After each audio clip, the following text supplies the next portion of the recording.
Bienvenidos a Revista de la Universidad de México. Así es, ya estamos en el espacio-tiempo de la Revista de la Universidad de México. Hoy vamos a hablar de ciencia, de uno de los descubrimientos más importantes en el terreno de la física. Hablaremos sobre el bosón de Higgs o la partícula de Dios. Y para ello nos acompaña el doctor Arturo Menchaca, físico de la UNAM. Arturo Menchaca Rocha nació en la Ciudad de México. Estudió física en la Facultad de Ciencias de la UNAM. Es doctor en física nuclear por la Universidad de Oxford en Inglaterra e investigador titular en el Instituto de Física de la UNAM. Sus áreas de especialidad son los mecanismos de reacción entre núcleos complejos, la detección de partículas cargadas, la simulación hidrodinámica de reacciones nucleares, así como temas relacionados con la radiación cósmica. Una característica de su trayectoria es el interés por diseñar y construir sus propios instrumentos. Esta habilidad le abrió las puertas de laboratorios extranjeros que le dieron el acceso a los aceleradores de partículas necesarios para sus investigaciones. Ha colaborado en proyectos de la Organización Europea para la Investigación Nuclear, CERN, y la NASA. Arturo Menchaca es miembro de la Academia Mexicana de Ciencias. Fue director del Instituto de Física de la UNAM, presidente de la Academia Mexicana de Ciencias y en 2004 obtuvo el Premio Nacional de Ciencias y Artes. Nacho, pues un privilegio tener aquí en el programa a uno de los físicos más destacados de nuestra universidad, al doctor Arturo Menchaca. Pues sí, bienvenido Arturo. Tengo la fortuna de haberlo conocido desde hace muchos años aquí en la universidad y quiero simplemente agregar que fue director del Instituto de Física. ¿En qué años? Del 2003 al 2007. Del 2003 al 2007, pues sí. Y ha tenido muchísimas publicaciones, está en el SNI, en el grado más alto, y ya ha publicado aclarándonos temas que para nosotros los neófitos pues es fundamental, y yo quisiera entrar en materia. Yo creo que sí, porque es un tema muy interesante. Muy interesante, y esto de la partícula de Dios, que al propio Higgs creo que no le gustó mucho, porque dijo, bueno, ¿qué van a pensar los ateos? Él mismo era ateo. Y entonces, yo quisiera a ver si es posible trasladar este ejemplo que te voy a poner a la partícula de Dios. Una vez le preguntaron a Einstein cómo podía explicar así en términos cotidianos lo que era la teoría de la relatividad. Y Einstein dijo, muy fácil, no es el mismo tiempo el que pasamos al lado de la mujer amada que el que pasamos en la antesala del dentista. Entonces, yo quisiera que, yo no sé si sea posible hacerlo, pero que nos explicaras así, cotidianamente, caseramente, a nosotros los neófitos en el tema, esto del bosón de Higgs, que hasta allí nos habíamos quedado, hasta los bosones, no hemos podido ir más lejos, ya de por sí habíamos dado un gran salto, ¿verdad? Cuando descubrimos que todavía era posible dividir más el átomo, ¿no? Pero a ver, ya no quiero yo tomar la palabra, sino que tú seas el que nos ilustre. Bueno, diré así muy brevemente, desde hace, como se sabe, desde hace mucho tiempo, el ser humano tiene la concepción de que la materia, de la que estamos hechos y la que nos rodea, está hecha de partículas, ¿sí? Ya los griegos pensaban que eran átomos, pero pues con el tiempo hemos visto que los átomos en sí son divisibles y que tenemos los electrones y luego los núcleos, y los núcleos están hechos de otras cosas con los protones y los neutrones. Poco después se descubrió que los neutrones y los protones tampoco son elementales, sino que dentro de ellos hay otras partículas, ¿sí? Al final de cuentas, en el marco actual, lo que se llama el modelo estándar, tiene al electrón y a una familia de partículas que le son afines, ¿sí? Que se llaman los leptones. Son 6 partículas, ¿sí? Hay 3 neutrinos, el electrón, el muón y el tagón, que hacen 6 partículas, y los quarks, que son otras 6 partículas. Entonces eso hace esencialmente el conjunto de partículas que conocemos como las partículas elementales que constituyen a la materia. Estas partículas interactúan unas con otras, ¿sí? Intercambiando a estos tales bosones, ¿sí? Entonces el bosón más conocido es el fotón, ¿sí?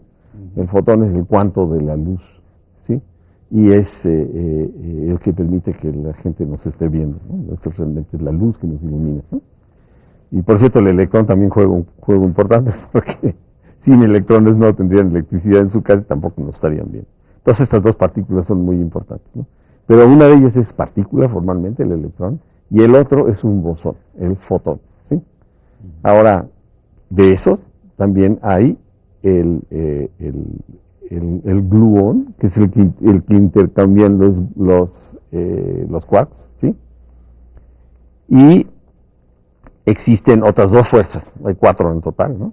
Una que es la más macroscópica de todas las que hace que estemos aquí sentados, que es la gravedad, ¿sí?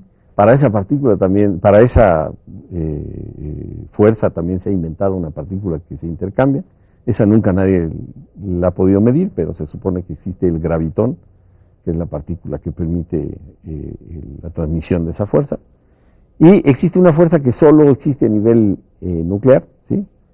Que se llama la fuerza débil. Y es débil, débil, sí, la fuerza débil. Y esa fuerza débil, que es la cuarta fuerza, es una fuerza que requiere el intercambio de partículas que tienen, son las únicas partículas que tienen masa, de todas estas que son los bosones, tienen masa. El fotón no tiene masa, ¿sí? El gravitón no tiene masa, el gluón no tiene masa, ¿sí?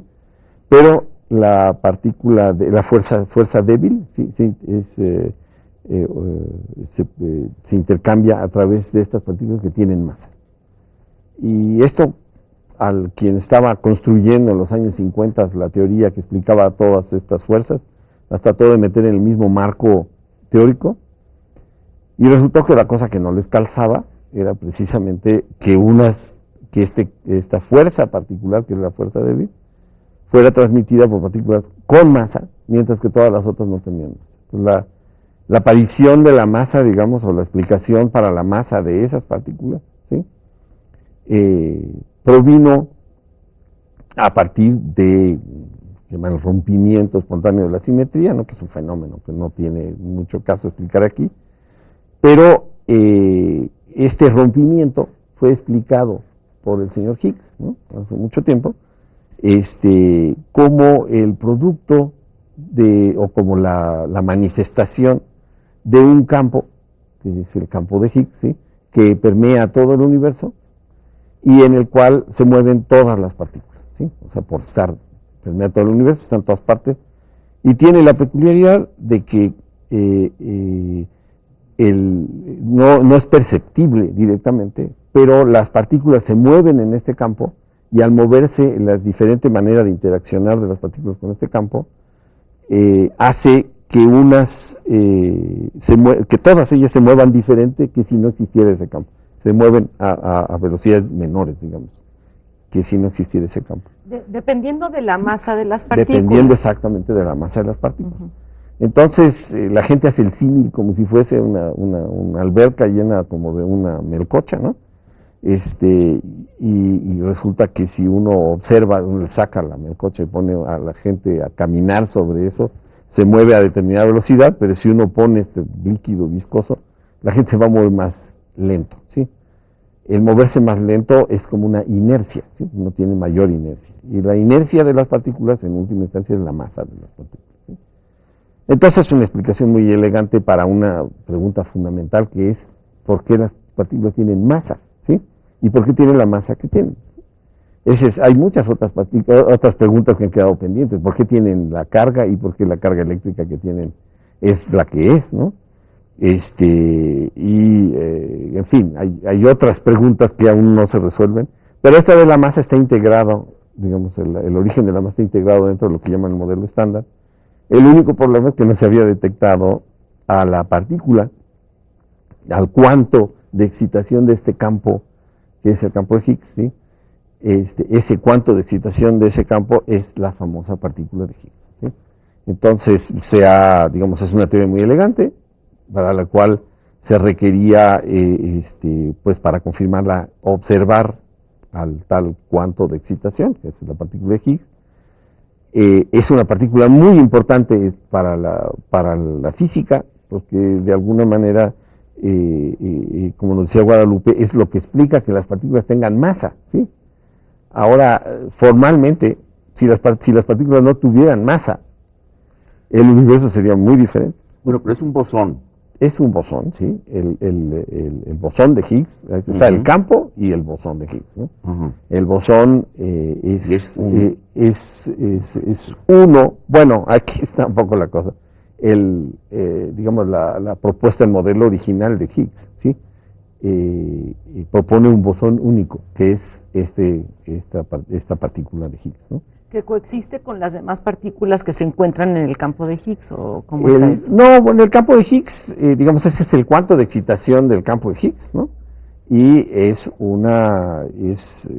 digamos, es la partícula de Higgs. Ahora, hay modelos alternativos, hay modelos que pueden funcionar sin la partícula de Higgs, o sea, ha habido quien ha propuesto el origen de la masa explicado de otra manera, ¿sí? O ha habido gentes que han modificado el concepto de Higgs y y proponen la existencia de más partículas, más Higgses, de hecho, ¿no? O sea, hay más de un Higgs. Entonces está el modelo del Higgs único, que es el modelo original, y existen modelos con más Higgses, ¿no? Ahora, el descubrir o el tratar de confirmar estas teorías, pues ha llevado a la creación de grandes laboratorios en el mundo. Las energías necesarias para poder observar esto son tan enormes, ¿sí? Hay que decirlo, los experimentos son tan costosos, ¿no?, que han requerido la cooperación de muchos países para poder armar estos laboratorios, ¿no? La noticia que discutimos hoy proviene del laboratorio de partículas más grande que hay en el mundo, que está en la frontera franco-suiza, ¿no? Se llama el Centro Europeo de Investigaciones Nucleares, el CERN, ¿sí? Y el CERN armó este súper acelerador, que tiene 27 kilómetros de perímetro, está a 80 metros bajo tierra, ¿no? Es un tubo enfriado a las temperaturas más bajas que se pueden lograr, ¿no? Por este tubo circulan haces de partículas a las energías más altas logradas en un laboratorio en la Tierra, ¿sí? Entonces ese laboratorio se llama el LHC, el Large Hadron Collider, o el gran colisionador de hadrones, ¿sí? Es el que se ha utilizado para explorar y tratar de probar, de buscar la existencia de esta partícula. El modelo estándar, por cierto, fija muchos de los parámetros de la partícula de Higgs, ¿sí?, menos su masa, ¿sí? Entonces, de alguna manera, pues uno podría pasarse la vida buscando, ¿no? Pero, bueno, los teóricos han hecho algunos, utilizado argumentos plausibles para tratar de fijar la masa. Y la masa la habían fijado entre 120 GeV, que es una unidad que utilizan los físicos, ¿no? Y 180 GeV, ¿sí? Para dar una idea, el electrón volt es la energía que tiene uno de los fotones que lo están iluminando ahora, ¿sí? Y un GeV es un giga electrón volt, o sea, son 1.000 millones de veces más energéticos que la luz que nos ilumina. Entonces, para explorar eso, se tuvo que construir este gran acelerador, y desde que se echó a andar el LHC, ha sido una de las misiones de uno de sus dos experimentos más grandes, el tratar de buscar las evidencias de esta partícula. Poco a poco se fue juntando información, y aparentemente por ahí de los 125 GeV aparece una protuberancia que consistentemente ha ido apareciendo en dos experimentos bastante diferentes, que son el ATLAS, que es un laboratorio enorme, y el CMS, que también es un gran detector. Y poco a poco han ido acumulando, y ya, digamos, el anuncio que se hizo el 4 de julio, ¿sí?, hace un poquito más de un mes, fue, digamos, resultado de una reunión científica que ocurrió en Australia, ¿sí? Y en esa reunión científica los colaboradores de estos dos experimentos mostraron de manera independiente sus resultados, ¿no? Los resultados son consistentes con la existencia de una partícula nueva que está su masa es de alrededor de 125 GeV. ¿Sí? Hay algunos indicios de que la manera en la que esta partícula decae, porque estas partículas que son tan masivas tienen una vida muy corta, ¿sí? Y entonces uno solo las puede detectar de manera indirecta a través de los decaimientos que tienen, ¿sí? Entonces, detectando las partículas en las que decaen, pues coinciden de alguna manera con lo que uno esperaría del Higgs. El único problema es que el principal modo de decaimiento de esta partícula, el 80% de las partículas, de estas partículas debieran decaer por un modo, ¿sí? Que es muy difícil de detectar y para el cual hay un fondo muy importante. Entonces, realmente para poder confirmar que esta partícula es el Higgs, va a ser necesario esperar bastante tiempo y resolver algunos problemas técnicos que aún no se han resuelto para poder limpiar el fondo, ¿sí? Y bueno, por eso es que la noticia es cauta, la noticia del CERN y de muchos periódicos serios, digamos, de medios serios, ha sido que se ha descubierto una nueva partícula. Eso es bastante claro, ¿no? La probabilidad de que esa partícula no existiera es bajísima, ¿no? Porque ya está muy por encima del fondo. El problema es que todavía no sabemos bien qué se parece al Higgs, ¿sí?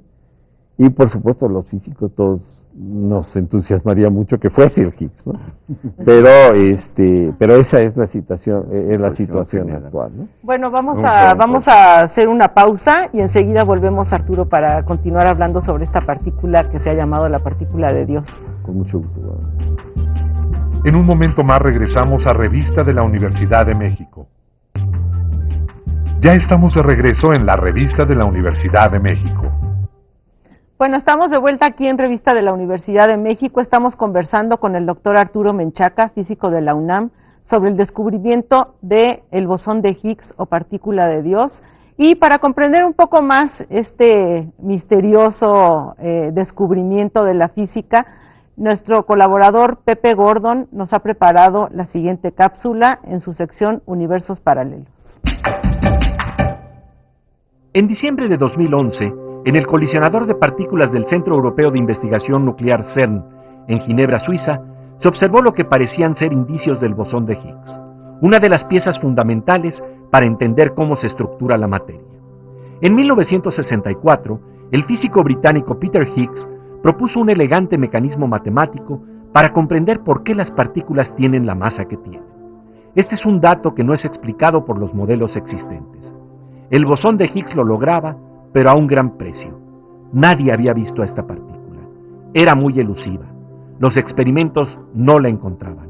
Estaba escondida en el fondo del átomo. Para sacarla de su guarida, los científicos del CERN hicieron chocar haces de protones casi a la velocidad de la luz. Cada segundo, los protones daban 11.245 vueltas al anillo de 27 kilómetros del colisionador. La idea era que al despanzurrar al átomo, aparecieran por unas fracciones de segundo las huellas de la partícula de Higgs. Así, se registraban 800 millones de colisiones por segundo. Esto genera millones de partículas subatómicas que vuelan por todos lados y desaparecen en unos instantes. En la maraña resultante tenía que aparecer el Higgs, pero no aparecía.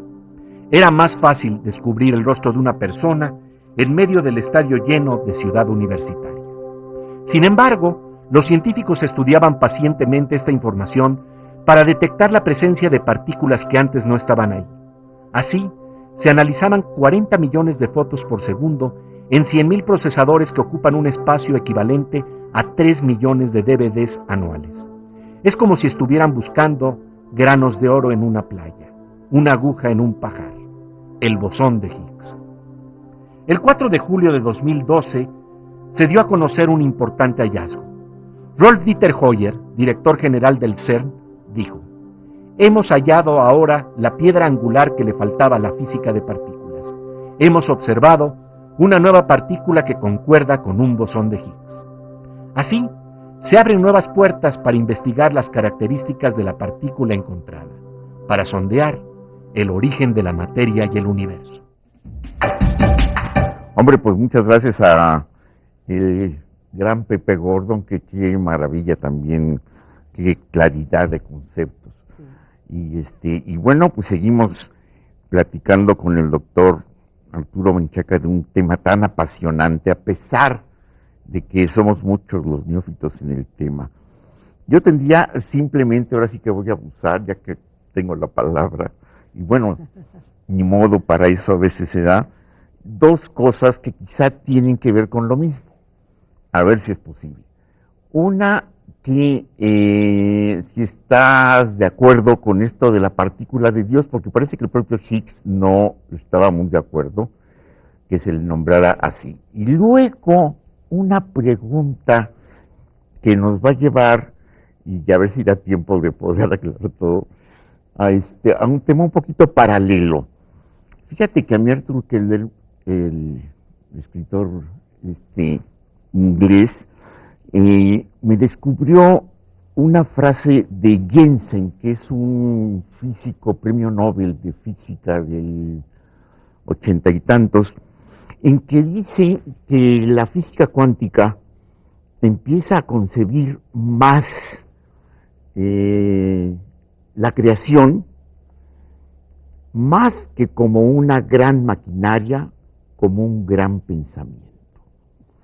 Bueno, creo que tienen relación, porque al meternos ya a la teología, pues damos el brinco. No sé si estoy abusando de tu... Bueno, la primera es más fácil, ¿no? Realmente las partículas adquieren un nombre, ¿no? De alguna manera, de acuerdo con los vaivenes digamos, el concepto mismo es creado por un genio, ¿no? Digamos, hay gente que utiliza su ingenio, pero una vez que ya existe, ¿no? Se pueden dar nombres relacionados con darle a la memoria de alguien, o etcétera, etcétera. Entonces, ahora se le dio a esta, se le nombra en honor de Higgs, ¿no? Entiendo que Leo Lederman, un premio Nobel norteamericano, en un libro de divulgación, para marcar la importancia de esta partícula, ¿sí? Porque esta cosa de darle masa a las cosas, la masa es tan importante, ¿no? que digamos es casi impensable, ¿no? Entonces es tan sublime esta idea que él simplemente la llamó la partícula de Dios, y de ahí surge, ¿sí? Darle masa como darle nombre. Sí. Y al final de cuentas, digamos, ha trascendido en el medio, y siento que le ha dado una visibilidad, digamos, mediática, ¿no? Y eso es bueno y es malo, ¿no? Porque de alguna manera ahora nos vemos teniendo que estar discutiendo, ¿no? el tema, mucho porque la gente le llama la atención que la partícula puede ser de Dios, ¿no? Casi pareciera que si uno encuentra tal partícula está uno comprobando la existencia de Dios. Yo no quisiera meterme en esos temas, pero de alguna manera, no? en un sentido o en el otro, ¿no? O no comprobando la existencia de Dios. Quien cree se puede imaginar que creó todas las partículas, así que esta no debería de ser nada en particular, y quien no cree, de alguna manera, pues no tiene por qué llamar partícula de Dios. En cierta medida yo creo que es una cosa simplemente anecdótica, ¿no? Sí. Digamos, lo que tiene que ver digamos, con el imaginar el inicio de todo como un pensamiento, ¿sí? Yo creo que está relacionado con el mismo concepto, parece que estamos llegando a lo mismo. Para que, digamos, evidentemente ese pensamiento tendría que corresponder a un ser pensante, ¿no? O sea, alguien tendría que haber imaginado semejante pensamiento, ¿no? Y en cierta medida pues nos mete en un tema un poco peligroso, ¿no? Ahora, hay una línea en la que uno puede verlo al revés y pensar que el ser humano tiende a interpretar a toda la naturaleza de acuerdo con lo que su pensamiento le permite, ¿sí? Y en ese sentido no es necesario, al final de cuentas, la naturaleza, la manera que nosotros tenemos de explicar a la naturaleza, ¿sí? En última instancia está muy relacionada con nuestra manera de pensar. No es muy obvio que seres que piensen de nosotros vayan a concebir la naturaleza de la misma manera, ¿sí? Especialmente cuando nos metemos en temas que son necesariamente abstractos, ¿sí? O sea, que vienen con el poder del pensamiento, ¿sí? Y en ese sentido, sí, bueno, digamos, toda esta estructura de pensamiento, toda esta manera de ver a la naturaleza y las cosas que son relevantes o son irrelevantes tienen mucho que ver con el pensamiento, sí. Eso sí. Bueno, Einstein decía que Dios no juega a los dados, y Hawking dice Dios sí juega a los dados. ¿Tú crees que juega a los dados? Sí, de nuevo estamos hablando de Dios, ¿no? O sea, la naturaleza, yo preferiría, Es mi tema. sí, yo preferiría pensar que ahí existe, eso lo sabemos, ¿no? En el mundo cuántico una cierta incertidumbre, dentro de la cual es permisible jugar a los dados, ¿no? O sea, en el mundo macroscópico, digamos, no ocurre, pero en ese mundo pequeñísimo, sí, la incertidumbre es precisamente una parte muy esencial, ¿no? Pero en términos reales, Arturo, ¿qué ventanas nos abre este descubrimiento para comprender la estructura del universo, para comprender de dónde venimos? Bueno, digamos, el modelo estándar es en sí mismo una estructura impresionante que ha tenido una capacidad de predicción muy importante. Y se entienden actualmente muchas cosas, digamos, en el mundo de las partículas es en este momento una teoría muy exitosa, ¿sí? El probar que esta última partícula, que es como, digamos, lo que iba quedando por demostrar, completa un marco que es muy notable, y esa es la importancia, ¿no? Que una estructura tan bella como el modelo estándar se compruebe que es completo y que funciona bien, ¿no? Ahora, digamos, habrá quien piense, porque como todavía no sabemos si esta partícula, o no lo hemos podido confirmar 100% que sea o no la partícula de Higgs, ¿no? Hay quien piensa que si no es la partícula de Higgs, es probablemente más importante, más interesante todavía, ¿no? Porque abre todo un marco de posibilidades, ¿no? Si esta partícula no es, o si después de esta partícula se descubre alguna otra, toda una familia de partículas, de pronto nos vamos a encontrar ante toda una nueva física. Los logros científicos tienden a ser así. Son maravillosos cuando uno logra construir una teoría que checa perfectamente con la naturaleza, ¿sí? Pero realmente los avances posteriores vienen de demostrar que esa teoría no es exactamente completa, ¿sí? Entonces, el descubrir la partícula de Higgs tiene esa ambivalencia, ¿sí? De que el poner el último pieza en el rompecabezas, ¿sí? Es un placer para cualquier persona, ¿no? Pero en ese momento también, ¿sí? Es un poco una frustración porque se queda uno sin... Se acabó, ¿no? ¿Quién de ustedes no ha jugado a armar rompecabezas y en el momento que uno pone la última pieza, pasa uno por eso? Y entonces la partícula de Higgs tiene ese agridulce, ¿no? De poner una pieza, ¿no? Pues, y entonces hay quien, digamos, yo diría que para los dos lados, ¿no? Y hay que esperar, ¿no? Yo digo por ahí en un artículo que escribí hace poco, ¿no? Que el tiempo es el mejor juez en cuestiones científicas, ¿no? Sí. Y hay que esperar, digamos, para los físicos es muy importante la atención que ha logrado y que un anuncio científico pueda tener el impacto internacional, pueda competir con las Olimpiadas, por ponerlo de alguna manera, o a nivel mexicano con las elecciones, que son temas, por supuesto, importantes, ¿no? Claro. Pero es muy importante para nosotros poder poner una noticia de este nivel. Bueno, para nosotros el tiempo es el peor enemigo. Se nos han quedado muchas preguntas. Y en este caso, absolutamente, porque acaba con nosotros y nos grita foul. Bueno, sí. Pues se nos han quedado muchísimas preguntas en el tintero, Arturo, pero te agradecemos tu participación aquí en Revista de la Universidad de México y la semana que entra los esperamos en este espacio. Muchas gracias.